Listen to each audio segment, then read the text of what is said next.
told me to like really get in there and unravel my twist. What's the word? Separate my twists. Like my mom did say it a few times, but I was scared too because I was afraid that it would just look like, you know what I'm saying? Like, and I wanted to keep my definition. So I was really walking around here with like unseparated twists. Like I might as well should have just wore my twist. Mommy. This though is beautiful. I've been embracing my natural hair and wearing it out since October. So I'd say October, maybe like the first or second week of October. So it's been like 3-4 months of me dealing with trial and error, because that's what it is for all new things, unless you're like, you know what I mean, trained on it. It's trial and error. And I've learned so much about my hair since October, and I feel like it's been a learning curve up until now. I finally freaking get it, and I'm super excited because I love this. I love it. So I'll make sure to include the products that I used for this twist out in this video, but I did learn some things about my hair, so I'm going to talk about that in this video. Before I do though, make sure you guys like this video and subscribe, especially if you have type 4 hair, sis. So yeah, I feel like my hair is type 4 based off of me kind of just, you know, getting in there and getting to know it, observing. I feel like I have 3 different textures of hair. The front part and the back part of my hair are like softer textures. They're easier to, my hair there is easier to manipulate. It just feels different. I don't know how to describe it. I see a little bit more looser curl back there when it's wet, and the twists just like unravel so easily, especially right here in the corners. The middle though is just like completely different. The middle, so it's like it dries quicker. It's not as soft. I have to work quick whenever my hair is wet and I'm trying to twist it up, because this part dries the quickest. So I usually start from the front to the back to the middle, and then the back, or the back, the middle. Like I just try to make sure I get to it quickly. And then whenever I'm working on that section of my hair, I usually have like my spray bottle to keep wetting it, because if not, then I'll be pulling and it hurts and my scalp gets sore and I'm ripping my hair out, and it's just not a good experience. So I've definitely learned that as well. This is not my natural hair color. My natural hair color is brown. It is brown, but it's not this type of brown. This is the As I Am curl, what's the word? Pudding that my sister gave to me. You can get different colors, and I chose the gold one that she had, and I love it. I just wanted it to have like an ombre effect, nothing too crazy, because I definitely want some color in my hair, but I'm not comfortable with dyeing it just yet, because I finally feel like my hair is in a healthy state.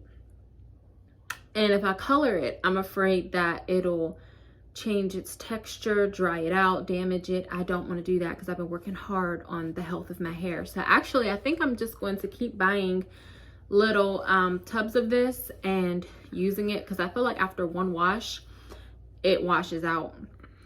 But I mean, that's okay as long as it's not damaging my hair. And it's also a replacement. It can be a replacement, I feel like, for a curl pudding, but I still put a curl pudding in my hair. Speaking of products, the products that my hair tends to like is Mielle Organics and As I Am. Being that I found those 2 lines and I love those 2 products, I'm gonna keep those 2 products in my little hair basket. Those are the only ones. There's no need for me to just keep trying stuff. Like, I found it, I'm gonna stick with it. I don't want to become a product hoarder. Another thing that I've learned about my hair is my hair loves to be deep conditioned. I've gotten my routine down to the whole like wash condition routine once every 2 weeks, which is great. So I'm only washing and doing all that lengthy process twice a month, and I don't mind that. That's doable. And a big part of that routine is deep conditioning. Look at my son. He's such a big boy. I think he's tired. Okay, I'm sorry. A big part of that routine is deep conditioning my hair. Yeah, my hair loves deep conditioner. So what I do is, and it's you guys will see, it's what are they called? Like hair masks. And what I do is I put the hair mask, like I section my hair off after I wash it. I use my hands to detangle my hair when wet with the deep conditioner that I'm using, because I noticed that I get way much more shedding when I use the Denman brush initially to detangle my hair. And I think it's just because with the Denman brush, like, it's cool for natural hair, but you can't control the tension that it creates. You know what I'm saying? It's kind of just raking through. Whereas with your finger, you can take it and you can just gently start from the ends and then go up to the top. And it's just, it creates less shedding for me. And then I twist up my hair. I have a deep conditioning cap that I'll put in here as well, that I microwave, and I put it on my head. And honestly, I keep that hair mask on for hours. Sometimes like hours. And at first I was just like, is this a good idea? But it is. My hair loves it. And I'm just, you know, I kind of lose track of the day because I'm taking care of this one here. So my hair is just taking in all those nutrients in the conditioner. And then when I take that out, wash that out, I start my process with the twist, my oil, my deep conditioner of choice, and I don't know if I said curl pudding. And I twist it up. Now this is key. This is what I really had to learn as of late. The first thing is, when I'm putting the twists in my hair, I am putting them how I want my hair to fall. So I always like to rock a middle part with my natural hair. So these two pieces here, I'm gonna put to frame my face. And then I'm sectioning my hair off. The back is the back. The twists go down that way. And then when I get to the middle and the front of my head, I'm parting it like this, because that's how I want my hair to fall. I'm creating the shape.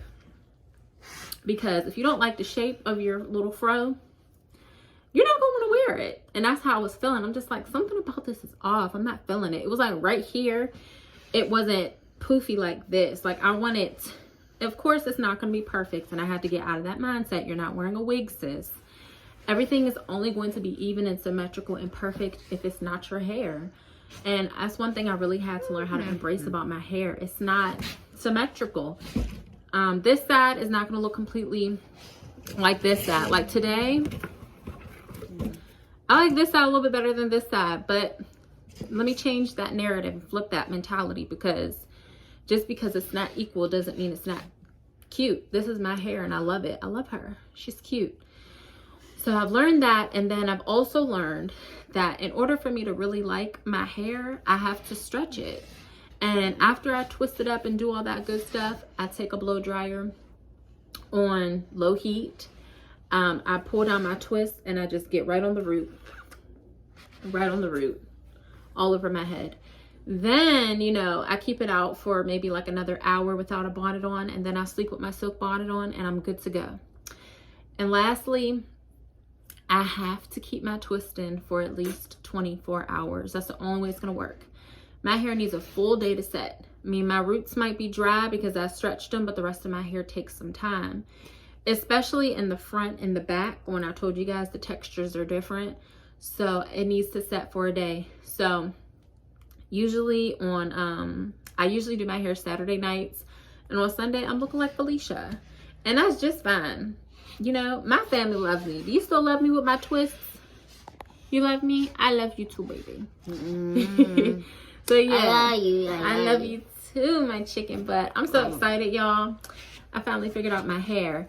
The only thing I'm nervous about is figuring out how to preserve this look. It usually takes a few days to get similar to this because I keep it defined. Like I don't, you know, pull apart the twist.